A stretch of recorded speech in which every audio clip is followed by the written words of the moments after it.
I am Isaac, 30 years old, born into a family construction business that became my prison. Since childhood, I watched my brother Max enjoy freedom while I shouldered responsibility.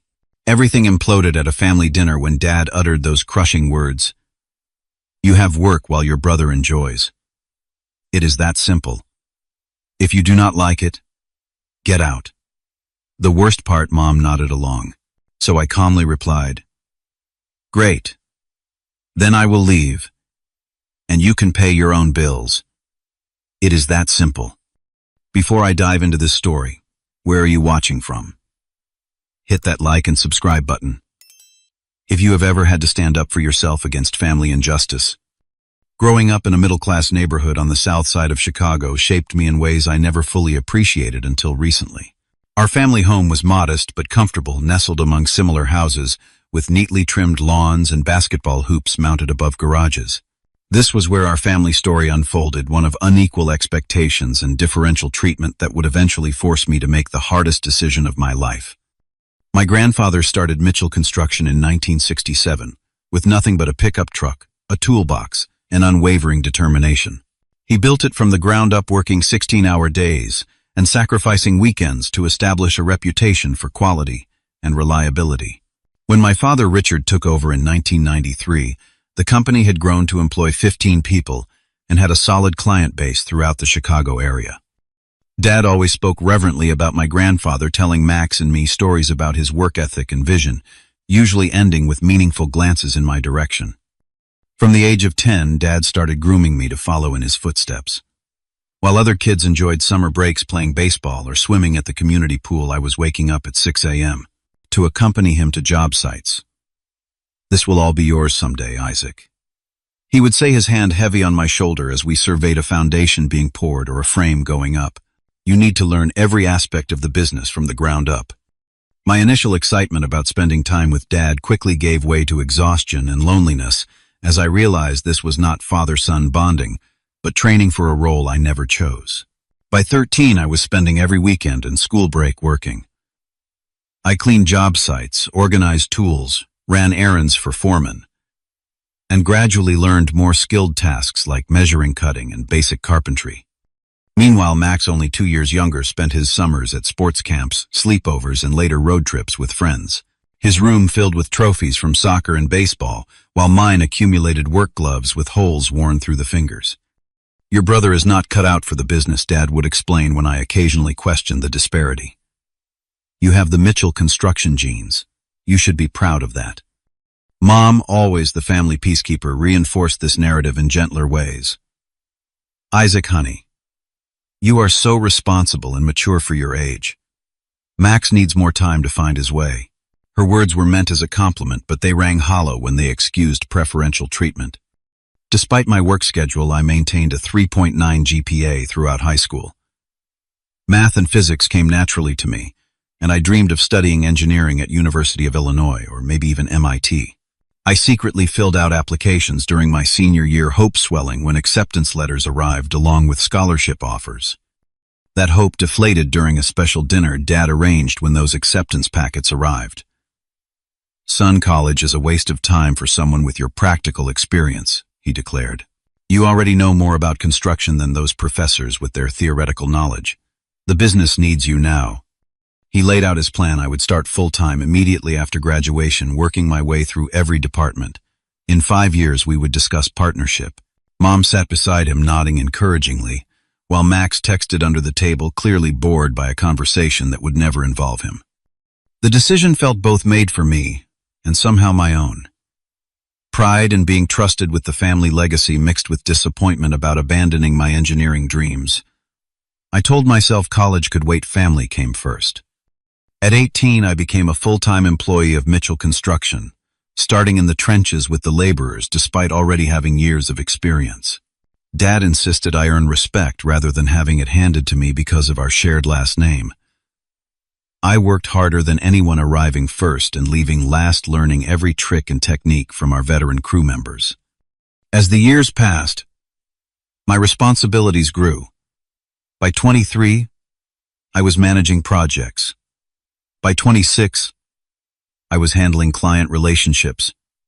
and bidding on new contracts. The company grew from 15 employees to 35 under my oversight, and our annual revenue doubled. Throughout these 12 years, Max floated through life on a path paved with parental support and minimal expectations. He attended University of Wisconsin for 5 years, changing majors 3 times before graduating with a general business degree. Dad paid for everything: tuition, apartment, car, even a semester abroad in Barcelona that turned into a full year when Max claimed he was finding himself. After college, Max spent 2 years exploring career options, which meant trying out jobs for a few months before quitting when they became too demanding. Then came the startup attempts, a specialty food delivery service that failed after 6 months, followed by a sports memorabilia website that never launched, despite $20,000 of family investment. Each failure was met not with accountability, but with parental understanding. "He is trying to find his passion," Mom would explain during family dinners, when I silently questioned another bailout. "Not everyone knows their path as early as you did, Isaac." I buried my resentment under work and responsibility, telling myself that someday my dedication would be recognized and rewarded. I was investing in my future while Max was wasting time. At least that is what I believed then. I did not understand that in our family, effort and results were disconnected from reward and recognition in ways that would eventually break me. By my late 20s, I was essentially running Mitchell Construction, while Dad gradually stepped back from daily operations. He still held the title of CEO and made the final decisions on major contracts, but I handled everything else: project management, client relationships, hiring, training equipment, purchasing, and financial oversight. My typical day started at 5:30 a.m. with paperwork and ended well after 7 p.m., after site visits and troubleshooting. Under my leadership, the company expanded into commercial renovation projects that significantly increased our profit margins. I introduced modern project management software that streamlined our operations and reduced costly delays.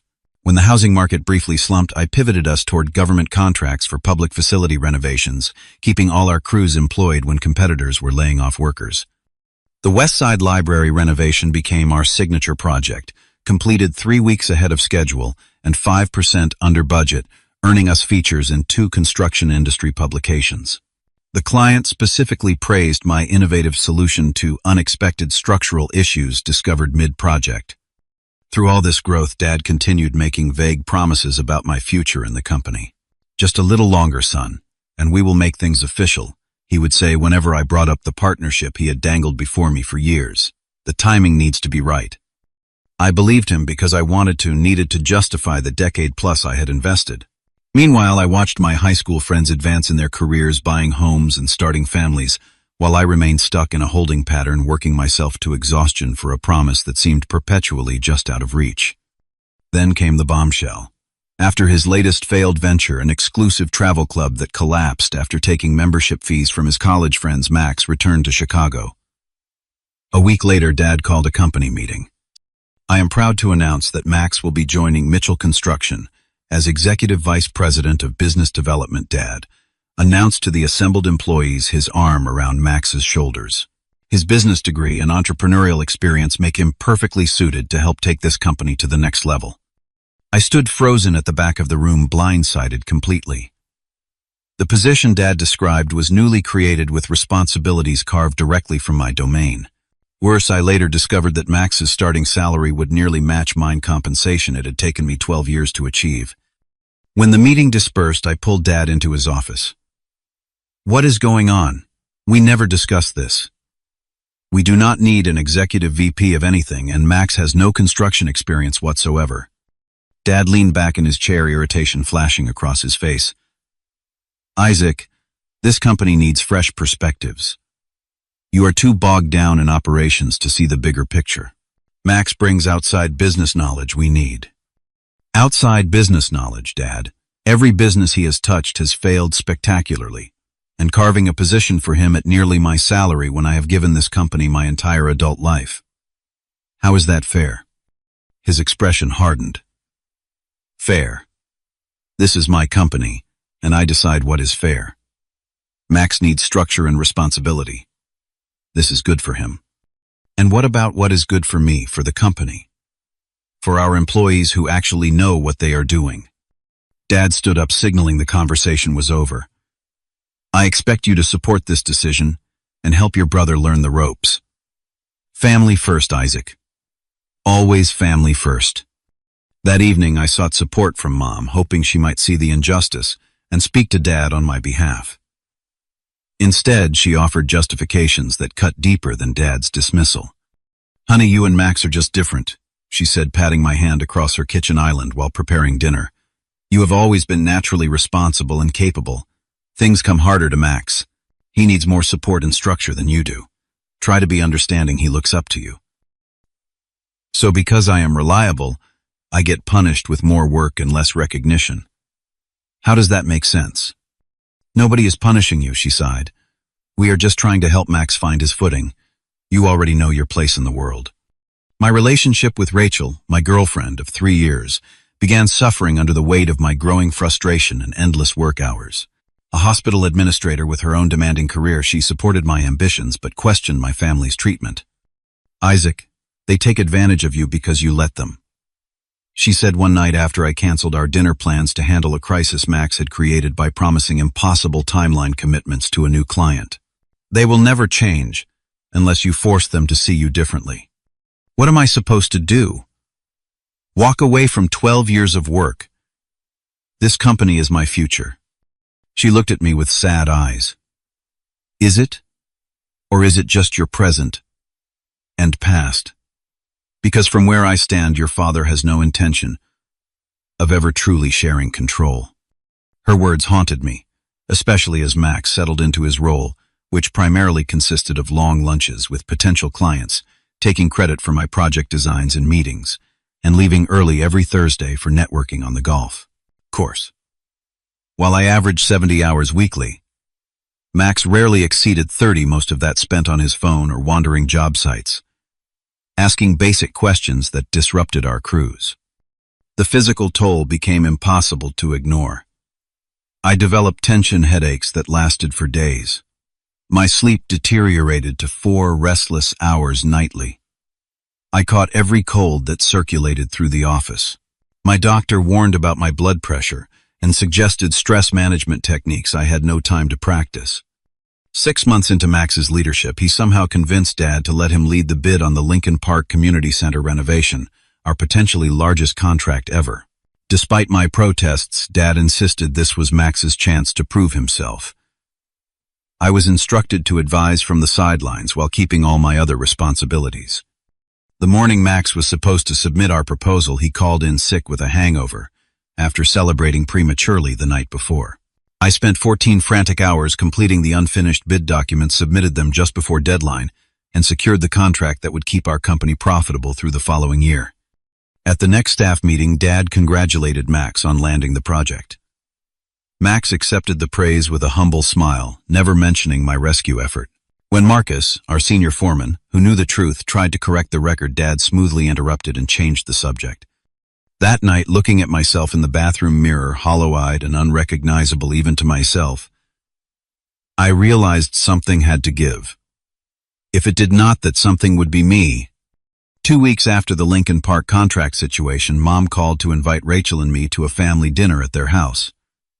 "Your father wants to discuss some exciting new changes at the company," she said with forced cheerfulness. "Sunday at 6. I am making your favorite pot roast."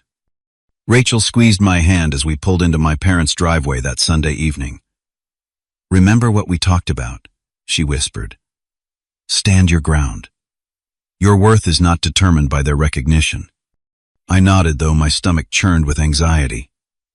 Something about this dinner felt different, pivotal, in ways I could not yet articulate. The family home looked the same as always: pristine lawn, carefully maintained flower beds, and the handcrafted porch swing I had built in high school woodshop. Inside, the formal dining room was set with the good china reserved for holidays and special occasions, crystal water glasses catching the light from the chandelier above. Mom bustled between kitchen and dining room, refusing offers of help with practiced martyrdom. Dad nursed a scotch in his leather armchair, asking about current projects while checking sports scores on his phone. Rachel made polite conversation, her hand reassuringly resting on my knee under the table. Max and his girlfriend Natalie arrived 45 minutes late without apology. Traffic was insane, he announced, helping himself to the bar cart. Natalie air-kissed everyone before launching into a story about a celebrity she had spotted at brunch. When we finally sat down to dinner, Dad waited until the main course was served before clearing his throat. I have been thinking about the future of Mitchell Construction, he began, raising his glass. And I believe it is time for some structural changes to reflect the contributions of both my sons. He outlined a new profit-sharing plan for the company's leadership himself, me and Max. Despite my significantly larger role and longer tenure, the plan would split year-end bonuses equally between the three of us. Additionally, Max would take over client acquisition entirely, while I would continue managing operations plus take on new financial oversight responsibilities previously handled by our accountant. In essence, Dad concluded this streamlines our leadership structure while recognizing the Mitchell family legacy. The table fell silent. Rachel's hand tightened around mine under the table.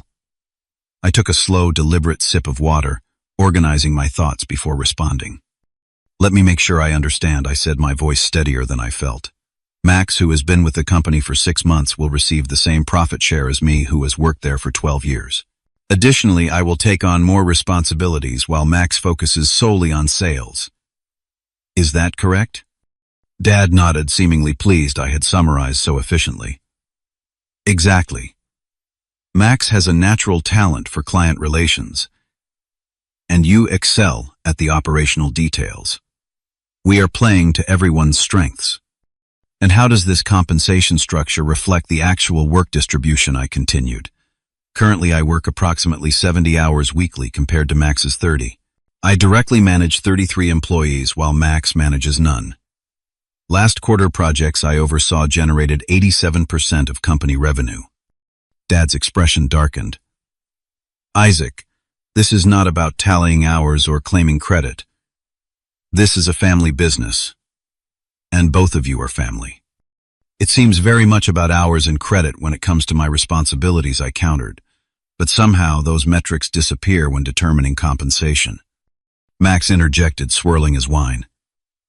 Bro, why are you making this so complicated? Dad is being incredibly generous to both of us. Generous. The word stuck in my throat. I have dedicated my entire adult life to this company. I skipped college, sacrificed friendships, worked nights and weekends, solved problems, trained employees, and built client relationships. That is not something that deserves generosity. It deserves fair recognition. Dad's fist hit the table, rattling the silverware. Enough, I built this company. I decide how it runs and who gets what. You have work because I gave you work. Your brother enjoys more freedom because that is what I decided. It is that simple. And if you do not like it, Isaac, you can get out. The room froze. Even Max looked surprised at Dad's outburst. I turned to Mom, hoping for some intervention, some acknowledgement of the injustice. Instead, she reached for Dad's hand. Isaac, honey, your father is right. This attitude is not helpful. You have always been the responsible one. It is your nature. Max needs more guidance and support. Why make this into a competition? Family businesses require sacrifice. The betrayal hit like a physical blow. Not just Dad, but Mom too, both choosing Max's comfort over my dignity. Over a decade of suppressed resentment crystallized into perfect clarity in that moment. I looked at Rachel, who gave me a slight nod of encouragement, then back at my parents. Great, I said, my voice calm despite the thundering in my chest. Then I will leave, and you can pay your own bills. It is that simple. I reached into my pocket, pulled out my company keycard and phone, and placed them on the table. Effective immediately, I resigned from Mitchell Construction. You will find all current project files updated on the server. The Lincoln Park schedules need revision by Tuesday. The Wagner renovation has an inspection on Thursday that someone will need to handle. Payroll is due Friday. Dad's face flushed red. Now wait just a minute. No. I interrupted, standing up. For the first time in my adult life, I am not waiting for your permission or approval. Rachel, are you ready to go? She stood beside me, dignified and supportive. Dad's expression shifted from anger to disbelief. You cannot be serious. Where will you go? What will you do? You are overreacting to constructive feedback.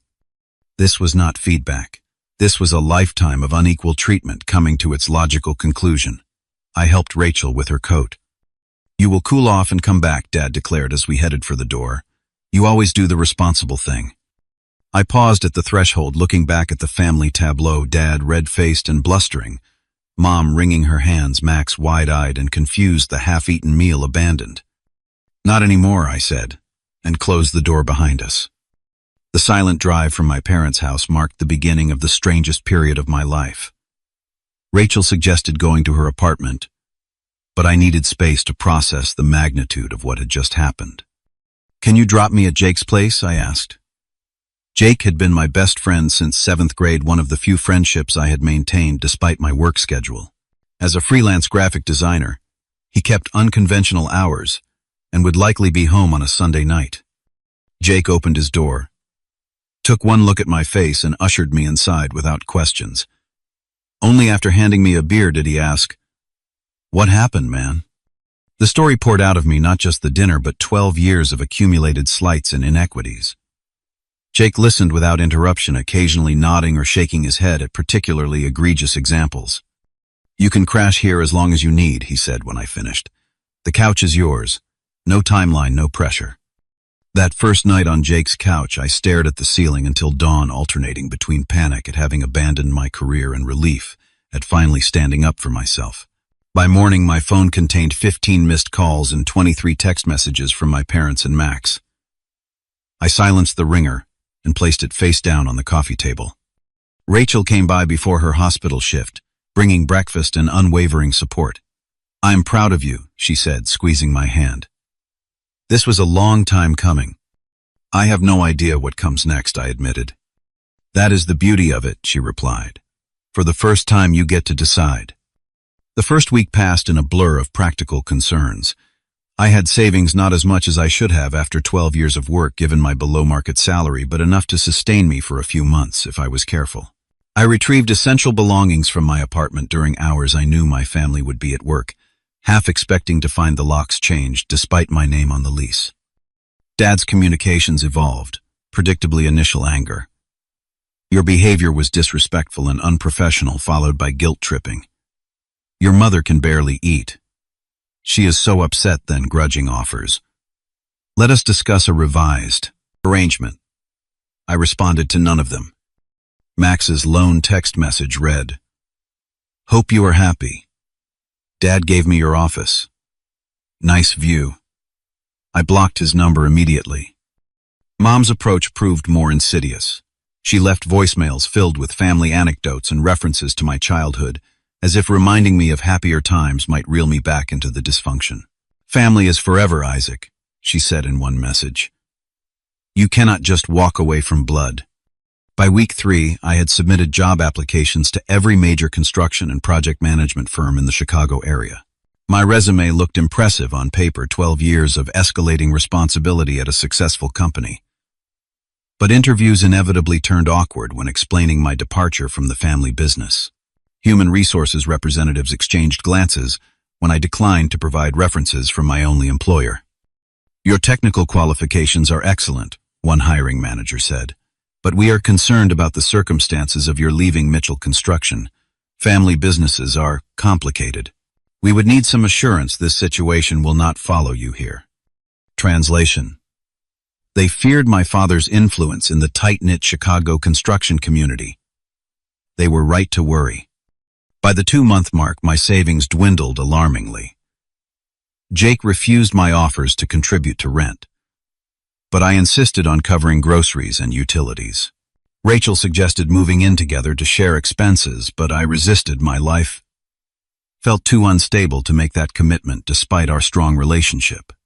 Depression crept in around the edges of my days. I questioned every decision, second-guessed my worth, and struggled to envision a future beyond my family's shadow. Sleep became elusive again, this time haunted not by work stress, but by fear of failure. I threw away a guaranteed future, I told Rachel during a particularly low moment. What if that was my only chance at success? If success means sacrificing your self-respect, is it really success, she countered?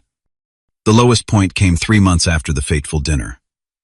I was at Henderson's Hardware purchasing supplies for a small bathroom renovation in Jake's apartment, my way of contributing to our living arrangement. As I compared fixture options, a familiar voice boomed from the next aisle. Isaac. Finally decided to come out of hiding, huh? Dad stood there flanked by Marcus, our senior foreman. Marcus gave me an apologetic look before suddenly becoming very interested in comparing pipe fittings. I am not hiding, I replied, turning back to the shower heads. Dad moved closer, lowering his voice. This tantrum has gone on long enough, son.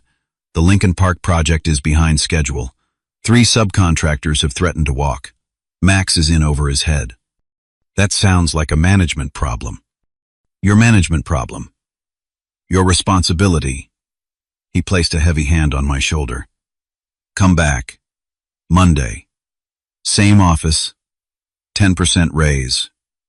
And we will discuss partnership again in 6 months. I shrugged his hand away.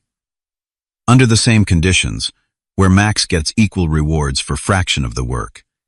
Max is family. So am I. That is the part you keep forgetting. His expression hardened. This is your last chance, Isaac. The offer expires today. Come back now or never. For a brief wavering moment, financial security beckoned. My dwindling bank account, unsuccessful job search, and growing anxiety, all whispered to accept. But Rachel's words echoed louder. If success means sacrificing your self-respect, is it really success? Goodbye, Dad, I said, placing the shower head in my basket and walking toward checkout. That night, with only 6 weeks of expenses left in my account, and no prospects in sight, I hit rock bottom. Jake found me sitting in the dark, staring at job listings in distant cities, considering a complete restart somewhere beyond my father's influence. You know, Jake said, settling beside me with 2 beers. I have been thinking about that client you helped me with last year. The gym owner. Adrian. Remember him? I nodded. I had advised Jake on some structural concerns during his redesign of Adrian's fitness center branding. He asked about you the other day when I was updating his website. Apparently he is looking to renovate a bigger space. Said he remembered how you spotted that load-bearing issue everyone else missed. This casual comment, delivered without expectation, would unknowingly change the trajectory of my life. Adrian Franco owned Elevation Fitness, a boutique gym that had outgrown its original location. When Jake arranged our meeting, I expected to offer some informal advice about his renovation. I did not expect a business opportunity. We met at a coffee shop near his current gym.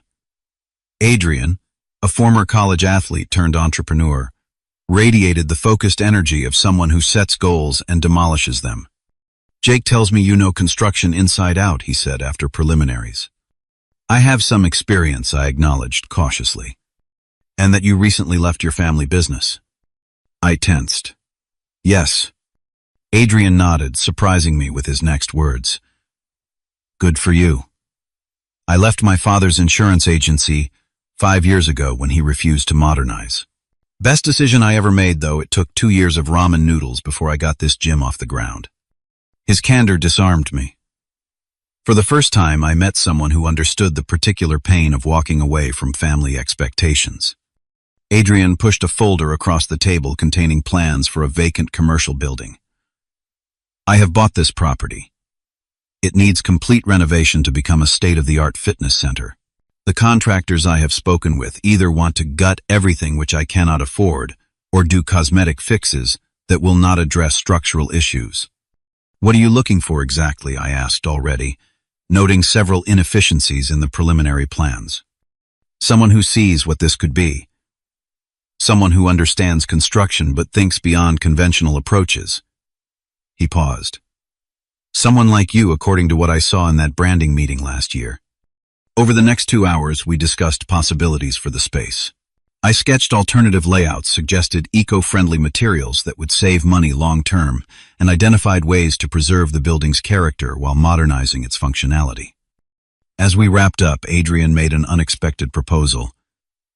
I need a contractor I can trust for this project, but I also need a business partner going forward. I have plans for 3 more locations if this expansion succeeds. I have capital and clientele. You have construction expertise I lack. What would you think about forming a company together? The offer stunned me. You barely know me. I know enough. I know you spotted a major structural issue in 5 minutes that 3 other contractors missed. I know you left a guaranteed inheritance because you valued your worth. I know you think differently about building spaces. He shrugged. Sometimes the best partnerships start with gut instinct. We agreed to a second meeting with more formal discussions. Rachel helped me prepare a business proposal researching small business structures and partnership agreements. Jake offered his couch for as long as it takes for this to become something real. 1 week and 4 meetings later, Franco Mitchell Construction became official. A renovation company specializing in sustainable commercial transformations. Adrian secured a small business loan with his property as collateral, and Rachel co-signed a personal loan that gave me startup capital to match Adrian's investment.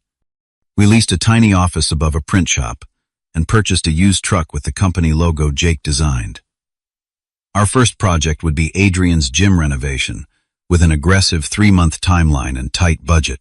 If successful, it would serve as our portfolio piece to attract more clients. The day we signed our partnership papers, I received another text from Dad. The offer still stands if you come to your senses. Family business belongs in the family.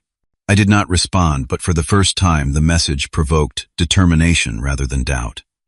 Working for myself revealed capabilities I never knew I possessed. Without my father's shadow, I made decisions confidently and quickly. My years of experience translated into efficient workflows and creative solutions to inevitable construction challenges. Adrian's business acumen complemented my technical knowledge perfectly. He handled client acquisition and financial management while I oversaw the actual building work. The gym renovation progressed rapidly.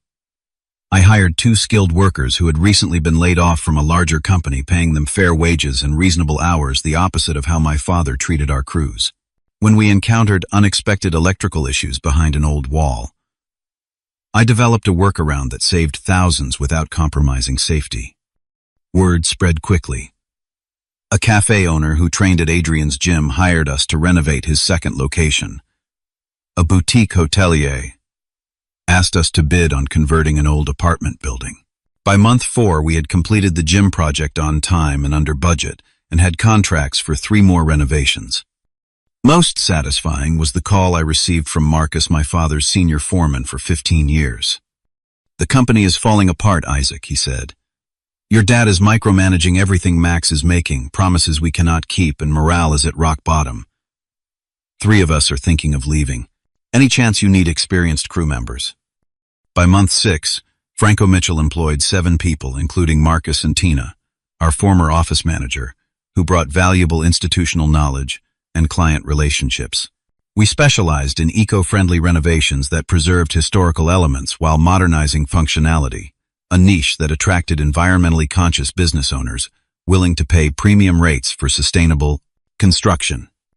I developed a signature approach to repurposing original materials, reducing waste, and creating unique aesthetic features that distinguished our projects. A local business magazine featured our gym renovation, highlighting our innovative use of reclaimed timber and energy-efficient systems. The publicity brought more clients and established our reputation as forward-thinking builders. Meanwhile, Mitchell Construction struggled visibly. Industry contacts reported missed deadlines, quality issues, and client complaints. The Lincoln Park Community Center project, the one I had rescued before leaving, went significantly over budget and faced potential litigation for contract violations. Dad was working 80-hour weeks trying to manage what I had handled previously, while Max reportedly spent more time making excuses than solutions. Rachel supported me through every step of this transition. Our relationship strengthened as I established healthier work boundaries, no more 70-hour weeks or missed dates. We reserved Sundays for ourselves, regardless of project deadlines. When she was offered a promotion to hospital administration, I enthusiastically supported her career advancement. just as she had backed my leap of faith. After 6 months of estrangement, I realized I had been building more than a business. I was constructing a life on my own terms, one with balance, purpose, and relationships based on mutual respect rather than obligation. The foundation was stronger than anything I had ever created at Mitchell Construction. 9 months after walking away from my family business, Franco Mitchell Construction had established itself as a respected boutique firm with a growing portfolio of successful projects. We had expanded to 12 employees, moved to larger offices, and maintained a project waiting list that allowed us to be selective about which renovations we accepted. I had largely avoided news about Mitchell Construction, focusing instead on building something positive. But Chicago's construction community is small, and rumors eventually reached me through mutual suppliers and subcontractors. Mitchell just lost the Parkview office complex bid, Marcus informed me one afternoon. Third major contract they have lost in 2 months. I acknowledged the information without comment, but privately felt a complex mix of vindication and concern. These were people I had worked alongside for years, even if the leadership had treated me unfairly. Then came the call I had both expected and dreaded. Dad's name appeared on my phone on a Tuesday morning as I reviewed plans for an adaptive reuse project converting a warehouse into artist studios. Against my better judgment, I answered. "Hello, Isaac." Dad's voice sounded tired, lacking its usual authoritative tone. "We need to talk about the Westridge development. The client is threatening to terminate our contract unless you personally oversee the project redesign." Westridge was a long-standing client who had worked exclusively with me on their previous projects. I had suspected they might struggle with the transition after my departure. "I do not work for Mitchell Construction anymore," I replied evenly.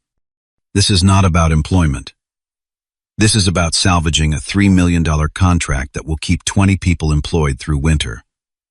I am asking for a consulting arrangement. Your terms." The old me would have capitulated, immediately prioritizing the company's needs over my boundaries. The new me recognized the manipulation tactic. "I'm sorry, but I have commitments to my own clients and employees now. I would suggest hiring an outside project manager with similar experience." Dad's frustration exploded. "Damn it, Isaac. This is your family's legacy. You are turning your back on.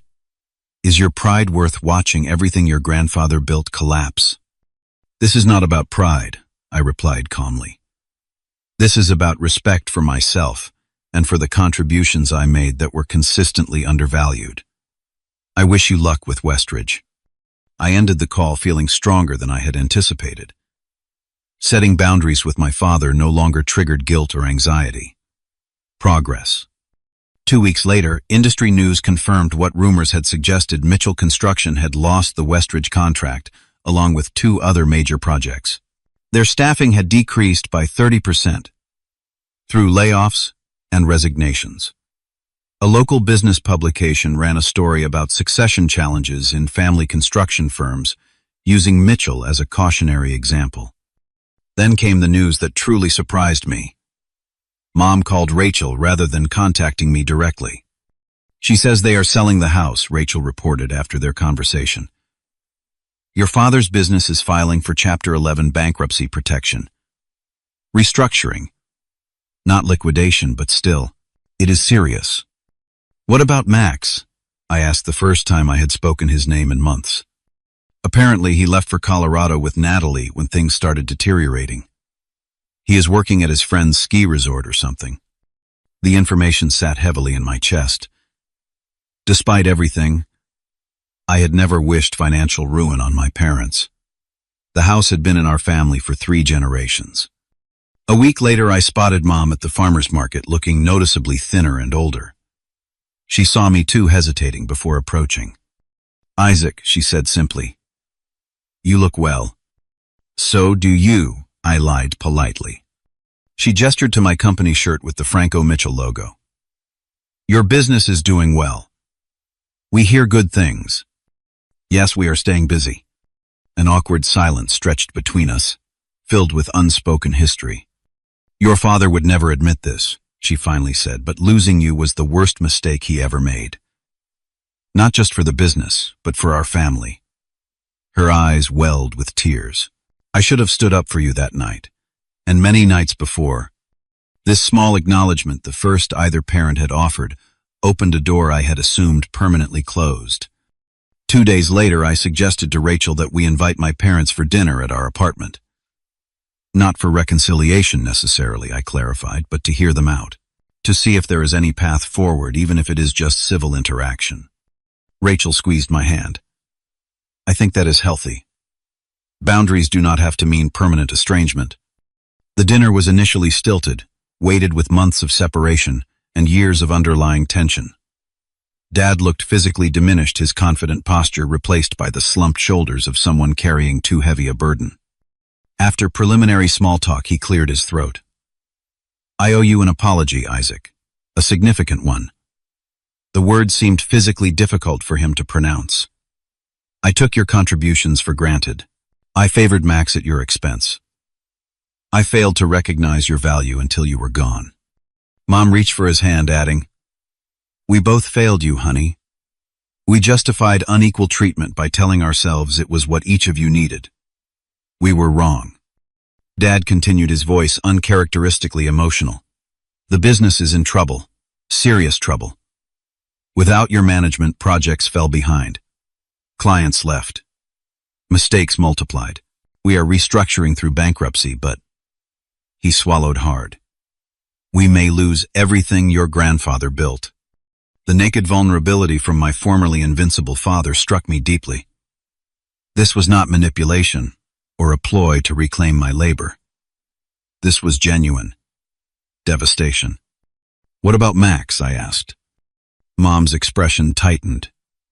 He left when the company started struggling. Said business management was not really his thing. He is working at a friend's resort in Aspen. Of course he was. What are your plans now? I asked. Downsize dramatically. Focus on smaller residential projects if we can keep the company afloat through restructuring. Sell the house to pay creditors. Dad paused.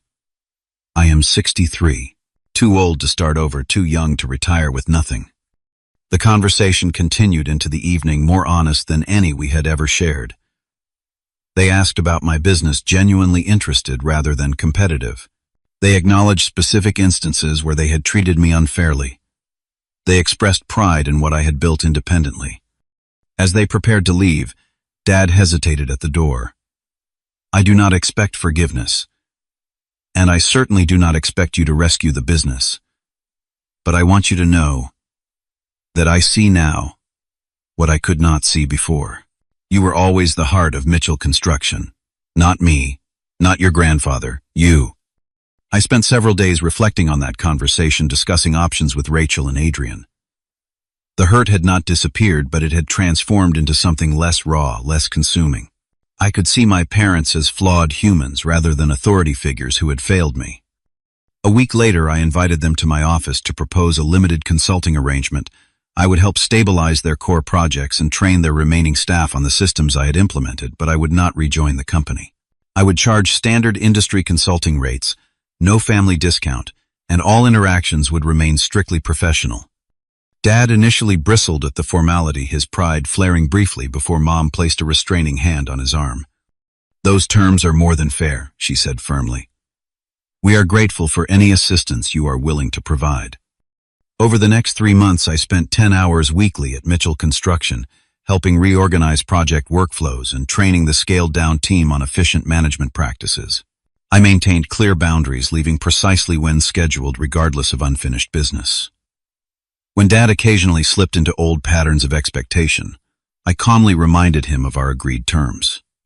Gradually, the company stabilized, not at its former size, but at a sustainable level that could support my parents through retirement if carefully managed. They sold the family home, moving to a smaller condo that better suited their current circumstances. Most surprisingly, these limited interactions laid groundwork for personal healing. The professional context removed emotional triggers, allowing space for new patterns of interaction to form. Dad began asking for advice rather than issuing directives. Mom stopped making excuses for inequitable treatment. 1 year after walking away, I had not only built a successful business, but had also established something I never thought possible: A relationship with my parents based on mutual respect, rather than obligation and expectation. 1 year after that fateful family dinner, both my personal and professional lives had transformed completely. Franco Mitchell Construction had established itself as a leading boutique firm specializing in sustainable commercial renovations. We employed 18 people full-time, with a growing reputation for quality innovation and ethical business practices. Mitchell Construction survived its bankruptcy, restructuring, emerging as a smaller residential contractor focusing on kitchen and bathroom renovations. Dad continued as nominal head of the company, but had begun training Marcus to take over day-to-day operations, something he had never considered with me despite years of my dedication. Our family relationships had evolved into something I never thought possible. The weekly consulting arrangement had eventually ended, but it established a new foundation for interaction. Mom and Dad invited Rachel and me for monthly dinners that no longer felt like minefields of unspoken resentment. We kept conversations light initially, gradually building toward more meaningful exchanges. Dad surprised me during one such dinner 6 months into our cautious reconciliation. "Your approach to the Henderson office renovation was brilliant," he said, referencing a project I had recently completed. "Using those original factory windows as interior partitions, I would never have thought of that. Your vision exceeds mine." Coming from a man who had spent decades positioning himself as the ultimate authority on all things construction, this acknowledgement represented monumental growth. Mom, too, had changed, no longer enabling favoritism or making excuses for unequal treatment. "I failed you as a mother," she admitted during a rare moment alone together in her kitchen. "I confused enabling Max with loving him, and I mistook taking you for granted as confidence in you. I am so sorry, Isaac." Max eventually returned to Chicago when the ski season ended in Colorado, finding our parents in dramatically different circumstances. His expectation of continued financial support met new boundaries from both parents. We told him we could offer emotional support and a temporary place to stay, but no more bailouts, Mom explained. He did not take it well initially. When Max eventually reached out to me, I approached the interaction cautiously. Over coffee at a neutral location, he presented a version of events that cast him as an unwitting pawn in Dad's favoritism. "I never asked to be treated differently," he claimed. "Dad just always had different expectations for us." "The issue was never that you were treated differently," I explained. "It was that the difference was fundamentally unfair, and that neither you nor our parents acknowledged that unfairness." Our relationship remained cordial but distant. Max had yet to demonstrate substantial personal growth, but I no longer carried anger toward him. His choices and their consequences belonged to him alone. Rachel and I became engaged that spring, planning a small ceremony focused on quality time with those who had genuinely supported us through challenges. When she received a prestigious promotion to Director of Hospital Operations, I enthusiastically rearranged my schedule to attend the ceremony celebrating her achievement, something my former workaholic self would have found impossible. Our engagement prompted reflections on family patterns and how to avoid repeating them. "If we have children," I told Rachel one evening, "I want them to be valued for who they are, not what they can produce or provide." "That awareness is exactly why you will break the cycle," she replied with confidence. Adrian and I expanded Franco Mitchell's focus to include adaptive reuse projects that transformed abandoned industrial spaces into affordable housing and community centers. This work aligned with our values, while establishing us as innovators in sustainable urban renewal. A prominent architecture magazine featured our conversion of an old factory into mixed-income apartments with rooftop gardens and solar installations. The greatest transformation, however, occurred within me. The constant need for parental approval that had driven me for decades gradually subsided, replaced by an internal compass calibrated to my own values and priorities. I measured success not by comparison to others, but by alignment with my personal ethics and goals. I learned that walking away from toxic situations, even when financially risky, creates space for authentic growth. The year of struggle after leaving Mitchell Construction had been the most challenging of my life, but also the most formative. Financial security purchased at the cost of self-respect is ultimately the most expensive transaction one can make. I discovered the power of genuine support from people like Rachel, Jake, and Adrian, relationships based on mutual respect rather than obligation or advantage. These connections provided strength during difficult times, while also celebrating successes without jealousy or qualification. Most importantly, I learned that forgiveness does not require forgetting. I could acknowledge my parents' growth and maintain a relationship with them while still honoring the pain of past treatment. Boundaries are not walls but frameworks that define healthy interaction. When young employees at our company ask for career advice, I emphasize the importance of recognizing your worth, independent of others' validation. The moment you truly understand your value, I tell them, is the moment you become immune to those who would diminish it. Looking back from the perspective of one who has traveled through resentment, rupture, and careful reconstruction, I can now see my journey with clarity. Sometimes you must leave what appears secure to discover what is truly sustainable. Sometimes relationships must break completely before they can be rebuilt on healthier foundations. Sometimes the most responsible choice is walking away. Have you ever had to leave a situation that others expected you to endure? How did you find the courage to prioritize your well-being over others' expectations? Share your story in the comments below. If this resonated with you, please hit that like button and subscribe to hear more stories of overcoming family injustice. Remember, your worth is not determined by those who fail to see it.